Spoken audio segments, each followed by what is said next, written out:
أعوذ بالله من الشيطان الرجيم بسم الله الرحمن الرحيم شرع لكم من الدين ما وصى به نوحا والذي أوحينا إليك وما وصينا به إبراهيم وموسى وعيسى أن أقيموا الدين ولا تتفرقوا فيه كبر على المشركين ما تدعون إليه الله يجتبي إليه من يشاء ويهدي إليه من ينيب সূরা শূরা অর্থাৎ 42 নম্বর সূরার 13 নম্বর আয়াত। এই সূরায় আল্লাহ ঘোষণা করেন, আল্লাহ তাআলা তোমাদের জন্য বিধিবদ্ধ করেছেন, বিধান দান করেছেন, যা কিছু তিনি ওসিয়ত করেছিলেন নূহ আলাইহিস সালামকে। নূহ আলাইহিস সালামকে যে আদেশ দিয়েছিলেন সে বিষয়ে আমাদেরকে আল্লাহ তাআলা আমাদের শরিয়ার মধ্যে সেই বিষয়গুলি অন্তর্ভুক্ত করেছেন। এরপরে আল্লাহ বলেন আল্লাযী আওহাইনা ইলাইকা, এবং আপনার প্রতি হে মুহাম্মদ সাল্লাল্লাহু আলাইহি ওয়াসাল্লাম আমি যে ওহী করেছি এগুলো আপনাদের জন্য বিধিবদ্ধ করা হয়েছে, আইনে পরিণত করা হয়েছে। আমা ওয়াসাইনা বি ইব্রাহিমা, এবং আমি যে ওসিয়ত করছি ইব্রাহিম আলাইহিস সালামকে, মুসা আলাইহিস সালামকে, ঈসা আলাইহিস সালামকে, এই সকল নবীদেরকে আমি যে আদেশ দিয়েছি সেই আদেশটা কি? আন আকিমুদ্দিন, তোমরা সবাই আল্লাহর দিন কায়েম করো, ওয়ালা তাতাফাররাকু ফীহ, দিন কায়েমের ব্যাপারে তোমরা মতভেদ করবে না। এটা আল্লাহ বলেছেন কোরআনে। তো সম্মানিত সুধী, কোরআনটাকে আল্লাহ তাআলা দিন কায়েম করার জন্য শব্দটা ব্যবহার করছেন। এখানে আপনি শুনতে পাচ্ছেন আকিমুদ্দিন। দিন শব্দ অর্থ আইন। আল্লাহ বলছেন আমার আইনগুলি সমাজে প্রতিষ্ঠা করব। তো দিন মানে যে আইন, এটার উপরে আমরা একটু বিস্তারিত আলোচনা করবো ইনশাল্লাহ। তো ইব্রাহিম, এখানে আল্লাহ তাআলা নূহ আলাইহিস সালাম থেকে আমাদের শরীয়তের সীমানাটা ধরছেন, যে নূহ আলাইহিস সালাম থেকে মুসা আলাইহিস সালাম, ঈসা আলাইহিস সালাম, ইব্রাহিম আলাইহিস সালাম, সকল পয়গম্বরদের যে বিধান ছিল, আইন ছিল, সেগুলি আমাদের জন্য আল্লাহ তাআলা আইনে পরিণত করেছেন। তো এই আল্লাহ রাব্বুল আলামিন নূহ আলাইহিস সালামকে বললেন, এর আগে বলেন নাই। আদম আলাইহিস সালাম থেকে নূহ আলাইহিস সালাম পর্যন্ত 10 পুরুষের ব্যবধান। নূহ আলাইহিস সালামের পিতার নাম লামাক, তার পিতার নাম মুতাওয়াশশা, তার পিতার নাম আকনু, তার পিতার নাম ইয়ারিদ, তার পিতার নাম মাহলাবিল, তার পিতার নাম কাবেল, তার পিতার নাম বানেশ, তার পিতার নাম শীশ, শীশ আলাইহিস সালামের পিতা আদম আলাইহিস সালাম। তো নূহ আলাইহিস সালাম থেকে আদম আলাইহিস সালাম 10 পুরুষের ব্যবধান। এই সময়টায় পূর্ণাঙ্গ শরীয়ত ছিল না, যেহেতু পৃথিবীতে মানুষের সংখ্যা ছিল কম, ভাই বোনে বিবাহ হওয়া এটা ছিল একটা অনিবার্য প্রয়োজনে এবং কারণে। এই ভাই বোনের বিবাহ নূহ আলাইহিস সালাম পর্যন্ত সমাপ্ত হয়েছে। নূহ আলাইহিস সালামের কাছে আল্লাহ শরিয়াত পাঠিয়েছেন এবং ভাই বোনের বিবাহ নিষিদ্ধ হয়েছে। এই জন্য আমাদের আইনে এই নূহ আলাইহিস সালাম থেকে আল্লাহ কথাটা উল্লেখ করেছেন, তার পূর্বের কথাটা আমাদেরকে বলেন নাই, যেহেতু এই পূর্বের শরিয়াতে যা ছিল সেটা আমাদের জন্য আল্লাহ আইনে পরিণত করেন নাই। তো নূহ আলাইহিস সালাম, এরপরে জাতির পিতা ইব্রাহিম আলাইহিস সালাম। ইব্রাহিম আলাইহিস সালাম আবার নূহ আলাইহিস সালামের 10 পুরুষ পরের পয়গম্বর। ইব্রাহিম আলাইহিস সালামের পিতার নাম আজর, তার পিতার নাম সারুখ, তার পিতার নাম আরহু, তার পিতার নাম ফানে, তার পিতার নাম আবের, তার পিতার নাম শালেক, তার পিতার নাম ইরফাকশাস, তার পিতার নাম এরাম, তার পিতার নাম সাম, সামের পিতার নাম নূহ। এই নূহ আলাইহিস সালামের 10ম পুরুষের পরে জাতির পিতা হলেন ইব্রাহিম আলাইহিস সালাম। আর ইব্রাহিম আলাইহিস সালামের 32 পুরুষ পরে আমাদের নবী মুহাম্মদ রাসূলুল্লাহ সাল্লাল্লাহু আলাইহি ওয়াসাল্লাম পৃথিবীতে আগমন করেছেন। তো আল্লাহ তাআলা নূহ আলাইহিস সালাম থেকে ঈসা আলাইহিস সালাম পর্যন্ত এবং মুহাম্মদ সাল্লাল্লাহু আলাইহি ওয়াসাল্লামের কাছে অবতীর্ণ হয়েছে এই সমস্ত বিষয়গুলি আল্লাহ বলেছে, যেগুলি তোমাদের জন্য আমি আইন বিধান, জীবন বিধান আমি করেছি। এবং এই জীবন বিধানের মূল বিষয়টা হচ্ছে যে আমার দিন, আমার জীবন বিধান আইন, এই আইনকে তোমরা প্রতিষ্ঠিত করো। আল্লাহ জিহাদ ফরজ করেছেন, যুদ্ধ করতে বলেছেন, তার উদ্দেশ্য মানুষকে মুসলমান বানানো নয়, জিহাদের উদ্দেশ্য আল্লাহ বলেছেন ওয়াকাতিলুহুম হাত্তা লা তাকুনা ফিতনা ওয়া ইয়াকুনা আদ-দীনু লিল্লাহ, সূরা বাকারা। আল্লাহ বলেন কাফেরদের বিরুদ্ধে লড়াই করো, ওয়াকাতিলুহুম হাত্তা লা তাকুনা ফিতনা, পৃথিবী থেকে ফিতনা দূরীভূত না হওয়া পর্যন্ত তোমরা কাফেরদের বিরুদ্ধে লড়াই করো, ওয়া ইয়াকুনা আদ-দীনু লিল্লাহ, এবং একমাত্র আইন যেন আল্লাহর হয়। এটা সূরা বাকারায় বলা হয়েছে। সূরা বাকারায় বলা হয়েছে ওয়া ইয়াকুনা আদ-দীনু কুল্লুহু লিল্লাহ, অর্থাৎ সমস্ত পৃথিবীতে যেন আল্লাহর দিন প্রতিষ্ঠিত হয়। আল্লাহর দিনের মধ্যে হিন্দু, মুসলমান, খ্রিস্টান, বৌদ্ধ সকলের জন্য সুব্যবস্থা আছে। আল্লাহর দিন শুধু মুসলমানদের জন্য নয়, এই আইনে সকলের জন্য ধর্মীয় স্বাধীনতা আল্লাহ তাআলা বজায় রেখেছেন। এই দিনটা শুধু মুসলমানদের জন্য নয়। দেখেন সূরা মায়েদা সম্ভবত 45 নম্বর আয়াতে দেখেন যে আল্লাহ রাব্বুল আলামিন সেখানে ঘোষণা করেছেন যে মানুষের আন্নান নাফসা বিন নাফসে, মানুষের পরিবর্তে মানুষ, অর্থাৎ বিচারের ক্ষেত্রে আল্লাহ বলেন নাই যে মোমেন হত্যা করলে তার পরিবর্তে হত্যাকারীকে হত্যা করা হবে। আল্লাহ বলেন মোমেন, মোমেন না মানুষ, মানুষের পরিবর্তে মানুষ। এখানে মুসলমান, হিন্দু, খ্রিস্টান, বৌদ্ধ বলেন নাই, যে কোনো মানুষ খুন হলে সে বিচার পাবে। তো এই বিচার আইন কানুনগুলো কি, এটা আমি আলোচনা করবো আপনাদের সামনে ইনশাল্লাহ। তো আগে দিন মানে আইন, এই কথাটা আমি একটু বলতে যাব আপনাদের কাছে। দিন মানে আইন, আর দিন মানে প্রতিদান। সূরা ফাতিহায় বলা হয়েছে মালিক ইয়াউমিদ্দিন, এখানে এই দিন শব্দটা তো প্রতিদান, প্রতিদান দিবস, অর্থাৎ আমরা যে আমল করেছি এর প্রতিদান আল্লাহ তাআলা আমাদেরকে একটা দিনে আমাদেরকে দিবেন। সেই দিনটা সম্পর্কে আল্লাহ বলেছেন, সেটা হলো মিকদারু 50 আলফা সানা, 50,000 বছরের সমান একটা দিন। সেই দিনে আল্লাহ আমাদেরকে প্রতিদান দিবেন। তো ফাতিহায় যে বলা হয়েছে মালিক ইয়াউমিদ্দিন, তো এই দিনের অর্থ হলো প্রতিদান দিবস। আল্লাহ তাআলা প্রতিদান দিবসের মালিক, তিনি সেই দিনে আমাদের প্রতিদান দিবেন, আমাদের প্রাপ্য পরিপূর্ণরূপে তিনি সেই দিন দান করবেন। অবিশ্বাসীদের যে যা করেছে তার প্রতিদান সেদিন সে পাবে, মালিক ইয়াউমিদ্দিন।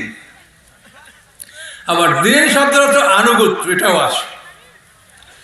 তো সম্মানিত শুধু আমরা এখানে শুধু দিন মানে আইন, এই বিষয়টা আলোচনা করব।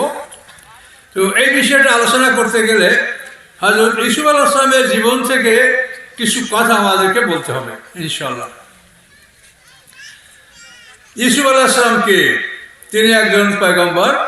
তার পিতার নাম ইয়াকুব আলাইহিস সালাম। ইয়াকুব আলাইহিস সালামের পিতার নাম হলো ইসহাক আলাইহিস সালাম। ইসহাক আলাইহিস সালামের পিতার নাম হলো ইব্রাহিম আলাইহিস সালাম। তাহলে ইব্রাহিম আলাইহিস সালামের পুত্র ইসহাক আলাইহিস সালাম, অর্থাৎ ইব্রাহিম আলাইহিস সালামের দ্বিতীয় পুত্র। ইব্রাহিম আলাইহিস সালামের প্রথম পুত্র হলো ইসমাইল আলাইহিস সালাম, দ্বিতীয় পুত্র ইসহাক আলাইহিস সালাম। ইসমাইল আলাইহিস সালামের 13 বছর পরে এই ইসহাক আলাইহিস সালাম জন্মগ্রহণ করেছে। ইব্রাহিম আলাইহিস সালামের 88 বছর বয়সে ইসমাইল আলাইহিস সালাম জন্মগ্রহণ করেছেন মা হাজেরার পেটে। আর এর 13 বছর পরে ইসহাক আলাইহিস সালাম জন্মগ্রহণ করছেন মা সারার পেটে। ইসহাক আলাইহিস সালামের পুত্র হল ইয়াকুব আলাইহিস সালাম। ইয়াকুব আলাইহিস সালামের 12 জন পুত্র সন্তান ছিলেন। ইউসুফ আলাইহিস সালাম, বিনিয়ামিন, এরা 2 ভাই 1 মায়ের। এর মায়ের নাম ছিল রাহিল। আর ইয়াহুদাবিরা 10 ভাই, তাদের মায়ের নাম হচ্ছে লাইয়া। লাইয়া এবং রাহিল এরা 2 জন আপন বোন ছিলেন। সেই যুগে আপন 2 বোনকে বিবাহ করা যায় ছিল। লাইয়া এবং রাহিল, এদের পিতার নাম হচ্ছে লাবান। এই লাবান হচ্ছে ইয়াকুব আলাইহিস সালামের মামাতো বোন, এই 2 বোন লাইয়া এবং রাহিল। তো লাইয়ার পেটে ইয়াহুদাবিরা 10 ভাই, আর রাহিলের পেটে ইউসুফ আলাইহিস সালাম, বিনিয়ামিন, এই 2 ভাই। এই 12 ভাই হলো, মানে এই 12 সন্তান ইয়াকুব আলাইহিস সালামের সন্তান।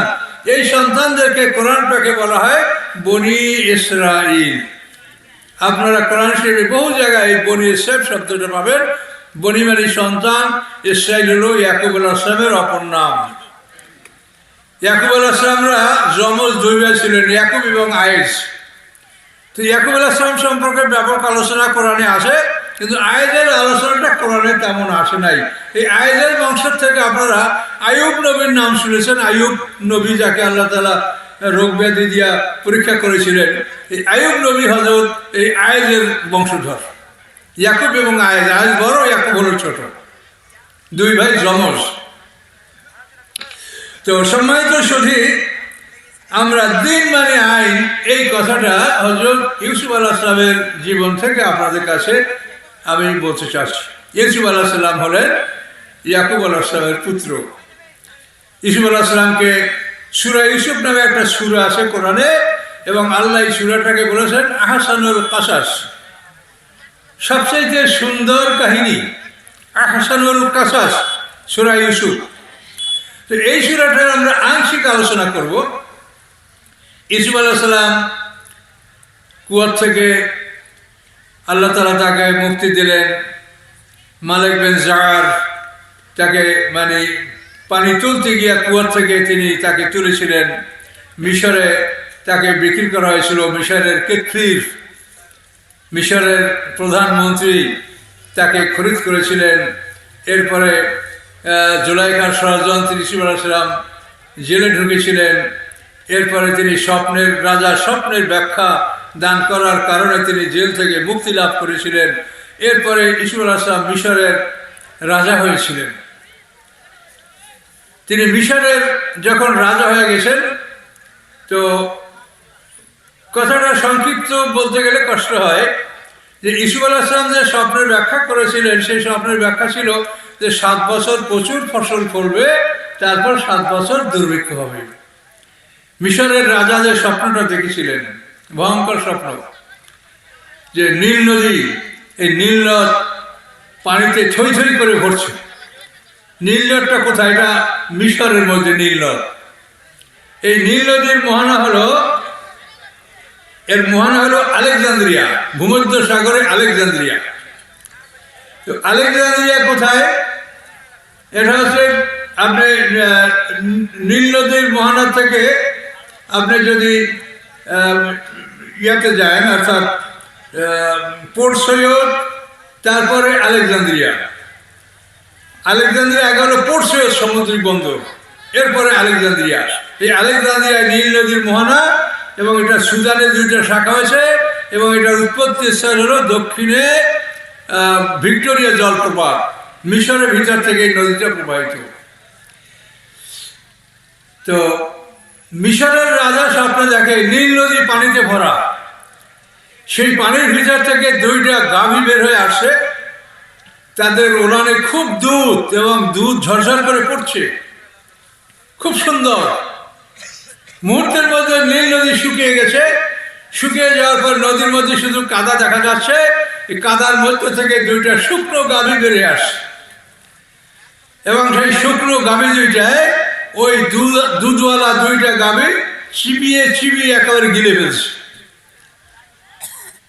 এর মধ্যে মুহূর্তের মধ্যে সে দেখতে পাইল যে নীল নদীর কাদার মধ্যে একগুচ্ছ ফসলের যেটা ছড়া, একগুচ্ছ ফসল, সেখানে সবুজ খুব সুন্দর ফসল উঠেছে।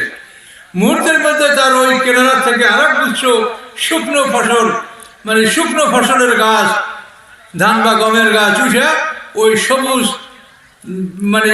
ছড়াগুলিকে সব পুড়িয়ে শুকিয়ে শেষ করে দিল।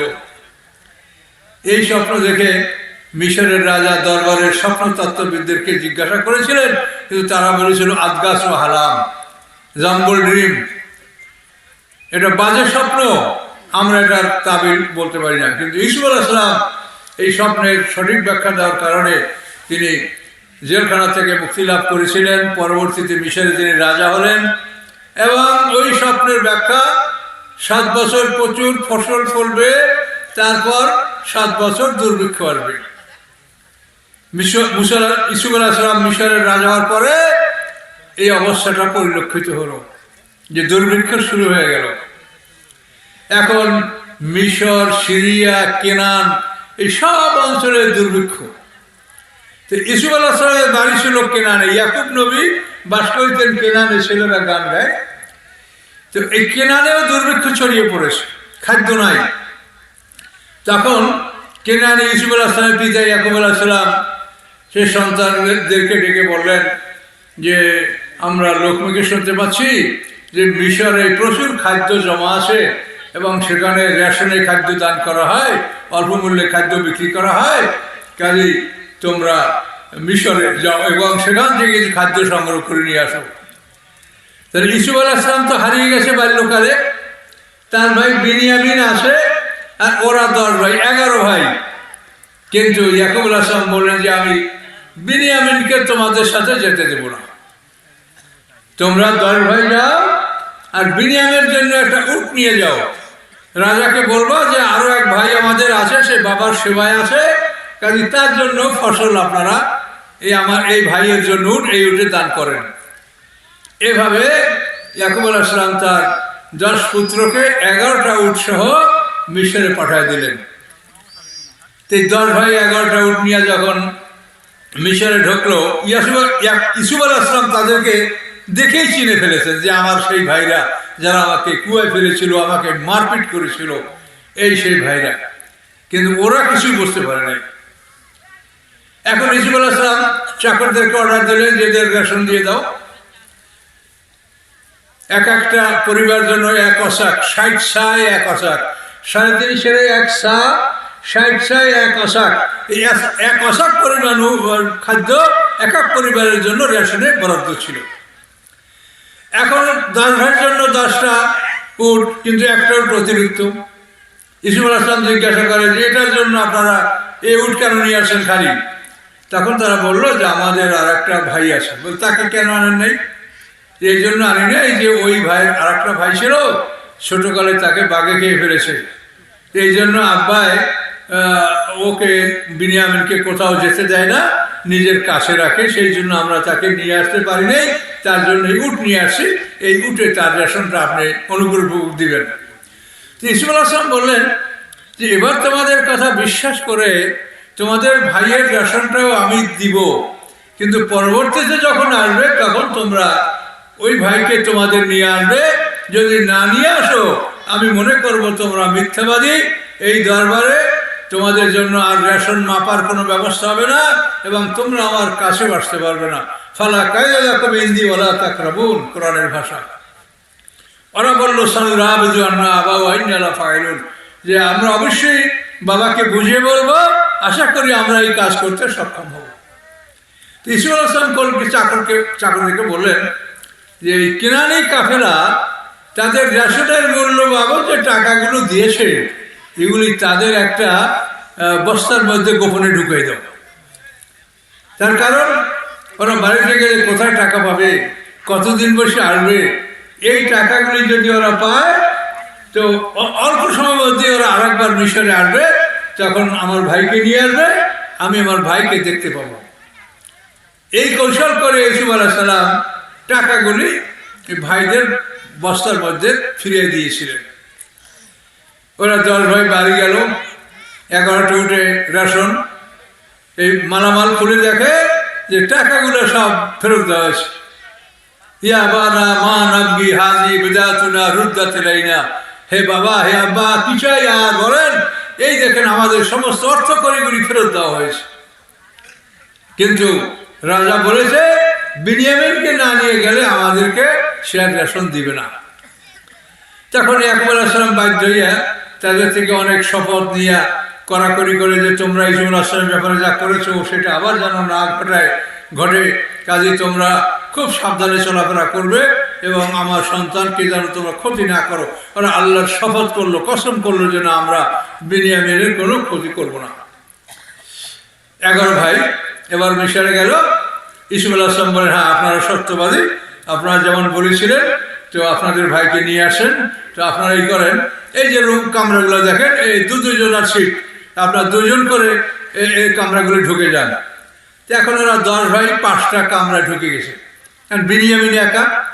সে চিন্তা করে আমার ভাই ইউসুফ আলাইহিস সালামকে যদি ছোটবেলায় বাঘে না খাইতো, আমিও আর আমার ভাই ইউসুফ আলাইহিস সালাম 2 জনে একটা কামরায় স্থান নিতে পারতাম, কাজে ওরা 10 ভাই 5টা রুম দখল করলো, আমি কি করব? তো ইউসুফ আলাইহিস সালাম ওদেরকে বললেন যে আপনাদের একজন মেহমান উদ্বৃত্ত, তাকে আমাদের দায়িত্বে দেন, আমরা তার জন্য ব্যবস্থা করছি। তো বললেন ঠিক আছে করেন। তখন ইউসুফ আলাইহিস সালাম এই বেনিয়ামিনকে বাড়ির মধ্যে তার রাজ দরবারে নিয়ে গেলেন। নিয়ে তারপরে এখন খানা এনেছেন দুই ভাই, ইউসুফ আলাইহিস সালাম, বেনিয়ামিন এক প্লেটে খানা খাবে।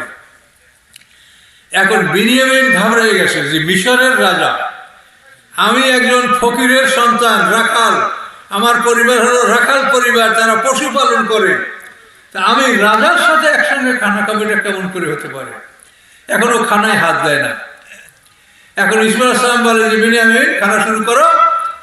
তো তখন বেনিয়ামিন বলে যে ভাই, যে মহারাজা, রাজা আপনি মিশরের, তো আমি কি করে খানা খাবো? আমার আরেকজন ভাই ছিল, তার নাম ইউসুফ, সেই ভাই চেহারা আপনার মতো ছিল, আমার সেই ভাইটাকে ছোটবেলায় বাঘে খেয়ে ফেলেছে, কাজে আপনাকে দেখে আমার ভাইয়ের কথা মনে পড়েছে, কারণ আপনার সাথে আমার খানা খাইতে আমি তো সাহস করতে পারছি না। তখন ইউসুফ আলাইহিস সালাম বললেন যে আমি তোমার ভাই, তোমার ভাইকে বাঘে খায়নি। বলার পরে দুই ভাই কান্নাকাটি করলেন। অনেক সময় কান্নাকাটি করার পরে দুই ভাই একসঙ্গে খানা খেলেন। বেনিয়ামিন বলল যে ভাই, যে কোনো বললে আপনি আমাকে রেখে দিবেন, আমি আর ওদের সাথে যাব না। ইউসুফ আলাইহিস সালাম বললেন যে তোমাকে আমার রাখতে হয়, তো তোমাকে একটু অপমান কিন্তু করতে হবে, আমি অপমান করব। ঠিক আছে, যাই করেন, আমি ওদের সাথে যাব না। এভাবে ইউসুফ আলাইহিস সালামের সাথে বেনিয়ামিন এই আপন দুই ভাই পরিচয় হলো। খানা খাওয়ার পরে ভাইদের সাথে তাকে পাঠাই দিল, 11 ভাই রেশন দিয়া দিল। রেশন দেওয়ার পরে ওই রেশনের মধ্যে বিনিয়ামের যে বস্তা, গমের বস্তা, তার মধ্যে রাজার একটা পানপাত্র, সুয়াল মালিকে কোরআনের ভাষা, স্বর্ণে নির্মিত পানপাত্র, বহু মূল্যবান। এই পানপাত্রটা বিনিয়ামিনের বস্তার মধ্যে চাকরে ঢুকাই দিয়েছে। মানে ওটা তারা খেয়াল করতে পারে নাকি, মাল গম মাপসে, গম ভরসে বস্তায় ঢুকাই দিয়েছে। এইভাবে যখন তারা মিশর থেকে রওনা করলো, কিছু দূর চলে আসার পরেই পিছন থেকে তাদেরকে ডাক দেওয়া হলো, ইয়া আইয়ুহাল ঈরু ইন্নাকুম লাসারিকুন, ও ক্যারাভান, ও কাফেলা, তোমরা চোর। আকবালু আলাইহিম ওয়া ক্বালু মাযা তাফকিদুন। তারা পিছনের দিকে ফিরলো, ফিরে বলল যে আপনারা কি হারিয়েছেন, কি তালাশ করছেন, কি হারিয়ে গেছে আপনাদের? ক্বালু নাফকিদু সুয়াল মালিকে, তারা বলল আমরা রাজার পানপাত্র হারিয়েছি। ওয়ালিমান জা বিহিমলু বাঈর ওয়া আনা বিহি যাইম, এবং যে এই পানপাত্র উদ্ধার করতে পারবে তাকে একটা উটের রেশন ফিরিয়ে দেওয়া হবে এবং আমি তার জিম্মাদার। তখন ওরা বলল মা জিনা লিনুফসিদা ফিল আরদি ওয়া মা কুন্না সারিকিন, যে আমরা পৃথিবীতে ফাসাদ করতে আসি নাই, আমরা চোর নই। আমাদেরকে চোর বলছেন কেন? আপনারা পয়গম্বরের সন্তান, আমরা চোর না। তখন ইউসুফ আলাইহিস সালাম বললেন ফামা জাযাউ ইন কুনতুম কাযিবিন, তোমরা যদি মিথ্যাবাদী প্রমাণ হও তাহলে তোমাদের শাস্তি কি হবে বলো? তখন ইউসুফ আলাইহিস সালাম ভাইরা বলল মা মুজিদা ফি রাহলি ফাওয়া জাযাউ ওয়া কাযালিকা নাজি জালিমিন, যার কাছে চোরা মাল পাওয়া যাবে সেই হবে এর শাস্তি, অর্থাৎ তাকে মালিকের গোলাম বানিয়ে দেওয়া হবে, অন্তত 1 বছরের জন্য সে মালিকের গোলাম হবে। এবং এভাবেই আমরা আমাদের দেশে চোরের বিচার করে থাকি। এখানেই কিন্তু মূল কথাটা, যে এখানে মিশরের রাজারও আইন আছে, কিন্তু মিশরের আইনে ইউসুফ আলাইহিস সালাম বিচারের কথা বললেন না। তিনি বললেন যে তোমরা মিথ্যাবাদী হলে বিচারটা কি হবে বলো? তখন ওরা ওদের দেশীয় আইন বলে দিল যে আমাদের দেশীয় আইন হচ্ছে যে চোরা মাল যদি কারো কাছে পাওয়া যায় তাকে মালিকের গোলাম বানিয়ে দেওয়া হয়, কমপক্ষে 1 বছর। এখন চোরা মালের পরিমাণ হিসেবে শাস্তি বেশি হতে পারে। তো এই কথার পরে ওদের বস্তা তল্লাশি শুরু হলো। বস্তা তল্লাশি করতে করতে শেষ পর্যন্ত 11 নম্বরে গিয়া বিনিয়ামিনের বস্তা থেকে চোরা মাল বের হলো। তখন বিনিয়ামিনকে তারা বন্দী করলো। তখন 10 ভাই বলে যে দেখো এটা চোর, আর একটা ভাই ছিল সেটাও ছিল চোর। এই আছে কাকা সারা কাকুল্লাহ কাবল কোরআনে আয়াত, যে ও যদি এখন চুরি করে তো একটা ভাই ছিল সেটাও ছিল চোর। ফাসাররা ইউসুফের নাফসি, ইউসুফ আলাইহিস সালাম এই কথাটা মনে গোপন করে রাখলেন, তিনি তার ওদের কথার জবাব দিলেন না। ইউসুফ আলাইহিস সালামকে চোর বলার কারণ কি? এগুলো তো অনেক লম্বা কথা। ইউসুফ আলাইহিস সালামকে লালন পালন করছে তার ফুফু ইয়াকুব আলাইহিস সালামের বোন। এই ইউসুফ আলাইহিস সালামকে যখন ইয়াকুব আলাইহিস সালাম আনতে গেছে, ছেলে বড় হয়েছে, এখন বাবাই নিয়ে আসবে, তখন ইউসুফ আলাইহিস সালামকে যাতে নিতে না পারে এই জন্য তাকে জামা কাপড় সাজিয়ে দেওয়ার সময় তার কাছে কিছু স্বর্ণ এটা ইউসুফ আলাইহিস সালামের কোমরে বেঁধে দিয়েছিল, অথবা একটা স্বর্ণের বেল্ট বেঁধে দিয়েছিল। এবং যখন ইয়াকুব আলাইহিস সালাম ইউসুফ আলাইহিস সালামকে নিয়ে বের হলো, তখন তার বোন চিৎকার করে বলতে লাগলো, আমার এটা চুরি হয়ে গেছে, আমার এটা চুরি হয়ে কেনেছে। তো দেখা গেল যে ইউসুফ আলাইহিস সালামকে খুঁজে গায়ে, এই তোমার ছেলে নিয়েছে, তোমার ছেলে চোর, সে আমার গোলাম হয়ে থাকবে। এই কৌশলটা বাল্যকালে ইউসুফ আলাইহিস সালামের সাথে তার ফুফু ওটা করেছিল। তো এই জন্য ওরা বলেছে যে বিনিয়ামিন যেমন এখন চুরি করলো, তো একটা ভাই ছিল সেটাও ছিল চোর। খুব দুঃখজনক কথা। এখন ওরা এইভাবে কি করবে পরামর্শ করলো। ওরা বললো যে আমাদের একজনকে রাখেন, ওকে ছেড়ে দেন, ওরা আব্বা বৃদ্ধ মানুষ, তো ওর আর এক ভাই তাকে ছোটকালে বাঘে খেয়ে ফেলেছে, কাজেই আমাদের একজনকে আপনি বন্দি করেন। ইউসুফ আলাইহিস সালাম এটা করতে পারে? চুরি করছি একজনে আর আমি আসামি বানাবো আর একজন? কখনোই হতে পারে না। শেষ পর্যন্ত ওরা ফিরে যেতে বাধ্য হলো। মিশরে কেনানে যাইয়া ইয়াকুব আলাইহিস সালামের কাছে বললো যে আপনার ছেলে চুরি করছে, আমরা কি করব? যে গ্রামে ঘটনা ঘটেছে সেই গ্রামবাসীদের কাছে জিজ্ঞাসা করেন যে তার বস্তা থেকে চোরামাল বের করা হয়েছে এবং সে চুরি করেছে, এই চুরির অপরাধে তাকে মিশরের রাজা বন্দি করেছে, আমরা কি করব বলেন? ইয়াকুব আলাইহিস সালাম বললেন যে তোমরা এগুলি সাজিয়েছ, তোমাদের কোনো কথা আমি বিশ্বাস করি না, তোমরা আবার মিশরে যাও, আমার কাছে সামান্য কিছু মুদ্রা আছে, মানে খোটা মুদ্রা, মানে যে মুদ্রাগুলি ভালো না, সেগুলো তো মানে সোনার উপর মুদ্রা ছিল, একটা কাগজের টাকা না, সেগুলি ছিল কিছুটা খারাপ ধরনের। এই মুদ্রাগুলি নিয়ে যাও আর আমার একটা চিঠি নিয়ে যাও। সেই চিঠিতে ইয়াকুব আলাইহিস সালাম ইউসুফ আলাইহিস সালামকে সালাম দিয়েছেন এবং তারপরে লিখেছেন যে হে মিশরের রাজা, বহুদিন আগে আমার একটা ছেলে হারিয়ে গেছে, সেই সন্তানের জন্য কাঁদতে কাঁদতে আমার চোখ দুটো অন্ধ হয়ে গেছে। তারপর আপনি আবার আমার একটা সন্তানকে চুরির দায়ে দোষী সাব্যস্ত করে বন্দী করলেন। আমরা পয়গম্বরের বংশধর, আমাদের বংশের চোর হতে পারে না। আমরা হযরত ইব্রাহিম আলাইহিস সালামের বংশধর, ইব্রাহিম আলাইহিস সালাম আমার দাদা, কাজে আমরা সেই বংশের মানুষ, আমাদের বংশের চোর হতে পারে না। আপনি আমার একজন সন্তানকে চোর করে তাকে বন্দী করেছেন, আমার আর একটা ছেলে আগে হারিয়ে গেছে, আমার বড় কষ্ট হচ্ছে, আপনি আমার এই সন্তানকে ছেড়ে দেন। এই চিঠিটা ইউসুফ আলাইহিস সালামকে যখন দেওয়া হলো, ভাইরা ইউসুফ আলাইহিস সালামকে চিঠি দিলেন। ইউসুফ আলাইহিস সালাম চিঠিটা পড়ে কাঁদতে শুরু করলেন। তার কারণ প্রায় 40 বছর আগে ইউসুফ আলাইহিস সালাম হারিয়ে গেছে। ইউসুফ আলাইহিস সালাম কাঁদছেন যে আব্বা, আপনাকে আমি আবার কষ্ট দিয়েছি, আমি হারিয়েছি সেজন্য আপনি কেঁদেছেন, আর বিনিয়ামিনকে আমি বন্দী করে আপনাকে আবার আমি কষ্ট দিয়েছি। আপনি যদি জানতেন যে আমি আপনার ছেলে, তা আপনি মিশরের রাজা বলে আমাকে সম্বোধন করতেন না, আপনি বলতেন স্নেহের ইউসুফ। এখন ইউসুফ আলাইহিস সালাম কাঁদতেছেন।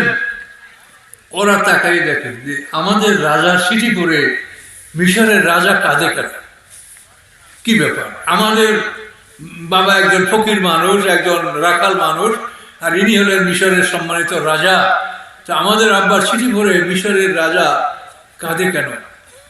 ইউসুফ আলাইহিস সালাম চিন্তা করলেন যে এখন পরিচয় গোপন করার আর সময় নাই।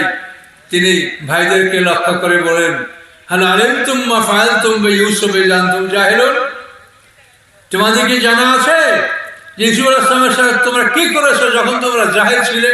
তোমাদের মনে আছে? তখন ওরা ঘাবড়ে গেল যে ইউসুফ আলাইহিস সালামের সাথে আমরা কি করেছি, আল্লাহ জানে, আমরা জানি, আর ইউসুফ আলাইহিস সালাম, এই তিনের বাইরে আর কেউ জানে না। কাজে এই লোকটা কে হতে পারে যে বলে ইউসুফ আলাইহিস সালামের সাথে কি করেছো তোমাদের কি জানা আছে? এখন ওরা 3 ভাই পরামর্শ করলো যে ওরা 10 ভাই পরামর্শ করলো যে তাহলে তুই ইউসুফ আলাইহিস সালাম হবে। তখন ওরা বললো আইন্নাকালা আনতা ইউসুফ, তাহলে আপনিই কি ইউসুফ? তখন ইউসুফ আলাইহিস সালাম বললেন আনা ইউসুফ ওয়া হাযা আখি, হ্যাঁ আমি ইউসুফ আর এই আমার বিনিয়ামিন আমার ভাই। কাদ মান্নাল্লাহু আলাইনা, আল্লাহ আমাদের প্রতি ইহসান করেছেন, দয়া করেছেন। তখন ওরা 10 ভাই অস্থির হয়ে গেল, ইউসুফ আলাইহিস সালাম আমাদেরকে বন্দী করবেন, জেলে ঢুকাবেন, আমাদেরকে শাস্তি দিবেন। তখন 10 ভাই আগায় গেল, ইউসুফ আলাইহিস সালামের পায়ে পড়ে আমরা ক্ষমা চাবো। যখন এই 10 ভাই ইউসুফ আলাইহিস সালামের পায়ের দিকে অগ্রসর হয়ে যে পায়ে পড়ে সালাম করবে এবং পা ধরে ক্ষমা চাবে, ইউসুফ আলাইহিস সালাম তাদেরকে বুকের সাথে জড়ায় ধরলেন, পা ধরতে দিলেন না এবং বললেন লা তাসরিবা আলাইকুমুল ইয়াওম, তোমাদের উপরে আমার আজকে কোনো অভিযোগ নাই। ইয়াগফিরুল্লাহু লাকুম, আল্লাহ যেন তোমাদেরকে ক্ষমা করে দেন। এইভাবে ইউসুফ আলাইহিস সালাম তার ভাইদেরকে ক্ষমা করে দিলেন। যে ভাইরা কত অত্যাচার করেছে, 20 দিরহামে তাকে বিক্রি করেছে গোলাম বলে, যেটা আমাদের পলাতক গোলাম, মাত্র 20 দিরহামে ইউসুফ আলাইহিস সালামকে তারা মালিক ইবনে জারের কাছে বিক্রি করেছিল। এই দুঃখের কাহিনী তারা কুয়ার মধ্যে ফেলার আগে 10 ভাই ইউসুফ আলাইহিস সালামকে পিটিয়েছিল। এই সব কিছু চিন্তা করে তিনি বললেন লা তাসরিবা আলাইকুমুল ইয়াওম, তোমাদের উপরে আমার আজকে কোনো অভিযোগ নাই। ইয়াগফিরুল্লাহু লাকুম, আল্লাহ যেন তোমাদেরকে মাফ করে দেন। এইভাবে ইউসুফ আলাইহিস সালাম ভাইদেরকে ক্ষমা করে দিলেন এবং পরে মিশর থেকে তার পরিবার পরিজন পিতামাতা সবাইকে মিশরে আনার জন্য তিনি ব্যবস্থা করলেন। তো এখানে আমরা আইনের কথাটা বলবো। এখন দেখেন আল্লাহ কি বলেন, মা কানা লিয়াকুযা আখাহু ফি দীনিল মালিকি। আল্লাহ বলেন ইউসুফ আলাইহিস সালাম মালিক হলো মিশরের রাজার উপাধি মালিক। মা কানা লিয়াকুযা আখাহু ফি দীনিল মালিকি। ইউসুফ আলাইহিস সালাম মিশরের রাজার আইনে সে তার ভাইকে বন্দী করতে পারত না। মিশরের রাজার আইনে যদি চুরির বিচার করা হতো তো তাকে জরিমানা করে ছেড়ে দিতে হতো। তাকে বন্দী করার আইন এটা মিশরে ছিল না। এই বন্দী করার আইন হলো, গোলাম বানানোর আইন হলো এটা কেনানে। এই জন্য ইউসুফ আলাইহিস সালাম কৌশল করে বলেছেন যে আপনারা বলছেন আপনারা চোর না, যদি আপনাদের মাঝে চোর পাওয়া যায় তাহলে বিচারটা কি হবে? ওরা বলছে যার কাছে চোরা মাল পাওয়া যাবে তাকে গোলাম বানিয়ে দেওয়া হবে মালিকের। সেই হিসেবে বিনিয়ামিনকে ইউসুফ আলাইহিস সালাম বন্দী করতে সক্ষম হয়েছিলেন। মা কানা লিয়াকুযা আখাহু ফি দীনিল মালিক। দিন মানে আইন, মালিক মিশরের রাজা, মালিকে মিশর, তার নাম ছিল রায়্যান ইবনে ওলীদ। এই দিন মানে আইন। তো আল্লাহ তাআলা আমাদেরকে এই আইন প্রতিষ্ঠা করার জন্য বলেছেন আকিমুস সালাত, সালাত কায়েম করো, আকিমুদ্দিন, আল্লাহর দিন কায়েম করো। সালাত কায়েম করা, নামাজ পড়া যেরকম ফরজ, আল্লাহ তাআলা ঠিক একই শব্দ দ্বারা দিন কায়েম করার জন্য আদেশ দিয়েছেন আন আকিমুদ্দিন ওয়ালা তাতাফাররাকু ফি, যে তোমরা সবাই মিলে আল্লাহর দিন প্রতিষ্ঠা করো, দিন প্রতিষ্ঠার ক্ষেত্রে তোমরা মতভেদ করো না। এখন এই দিন প্রতিষ্ঠার ব্যাপারে সমাজের মানুষের মধ্যে অনেকটা ত্রুটি আছে। আমরা এই দিন সম্পর্কে আপনাদেরকে সঠিক জ্ঞান দান করতে পারছি না, যার জন্য অনেক মানুষ নামাজ পড়েও দিন কায়েমের বিরোধিতা করে। নামাজ পড়ছে কিন্তু দিন কায়েমের কথা বললে বলে আমরা একটা রাজনীতি নিয়ে আসে, এটা রাজনীতি করে। কিন্তু দিন কায়েম করতে আল্লাহ বলেছেন, দিন হলো আল্লাহর আইন কানুন। এখন এই আইন কানুনগুলি আপনাদেরকে কিছু ব্যাখ্যা না দিলে আপনারা বুঝবেন না। আল্লাহর আইন যেমন যেমন খুন, আল্লাহ যদি আমি ধারাবাহিক বলতে যাই তো এই সিরিয়ালে আসতে হয়, সেটা এই সংক্ষিপ্ত সময় হয় না। আমাদের কোরআনে, আমাদের শরিয়াতে, আমাদের সিরাতাল মুস্তাকিমে যে বিচার ব্যবস্থাটা আছে, এই বিচার ব্যবস্থাটা হলো মানে অপরাধটা 3টে ভাগে ভাগ করা হয়েছে। হুদুদ, কেসাস, তাজির। একটু বলেন তো মুখে কি বলছি? হুদুদ, কেসাস, তাজির। হুদুদ হচ্ছে আল্লাহবাদী কেস। আল্লাহবাদী কেস হলো 5টা: চুরি, ডাকাতি, জেনা, জেনার অপবাদ, শরাব পান করা। এই 5টা কেস এর বিচারের নাম হল হুদুদ, আল্লাহবাদী কেস। এই কেসের বাদী স্বয়ং আল্লাহ তাআলা। কেসাস হলো মারামারি, কাটাকাটি, খুনাখুনি। এই মানুষবাদী কেস হলো এই কেসাস। তাজির হলো জেনারেল কেস, ভালো মন্দ সব ধরনের বিধান হলো এই তাজিরের মধ্যে। হুদুদ, কেসাস, তাজির, এটা হলো আমাদের শরীয়তের দণ্ডবিধান। কিন্তু 1860 সনে পাক ভারত উপমহাদেশ থেকে মুসলমানদের কাজীপদ বিলুপ্ত করা হয়েছে এবং হুদুদ কিসাস তাজিরের পরিবর্তে ফৌজদারি আদালত আইন প্রবর্তন করা হয়েছে। সকলে জোরে বলুন নাউজুবিল্লাহ। কত সালে? 1860 সনে। এই 1860 সন পর্যন্ত এগুলো ইতিহাস আপনাদের জানতে হয়। 1757-এ পলাশির যুদ্ধে নবাব সিরাজউদ্দৌলা শাহাদাত বরণ করেন। 1857-এ সেফাই বিদ্রোহ হয়। তো 1860 সনে মুসলমানদের কাজীপদ বিলুপ্ত করে ভারতবর্ষে এই ফৌজদারি আদালত আইন আনা হয়।